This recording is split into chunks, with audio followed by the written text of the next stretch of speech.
Hello guys, in today's video I'm gonna show you how to turn off all video suggestions on your account on TikTok, easy and quick. First, click on your profile icon, click on these three lines here.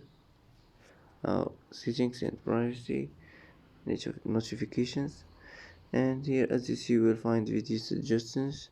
Just click like this and it will be turned off. And that's how to turn off video suggestions notifications on your account on TikTok. And that's it for today's video. If you like this video, don't forget to like and don't forget to subscribe.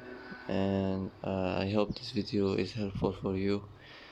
And thanks for watching till the end, and see you in the next video.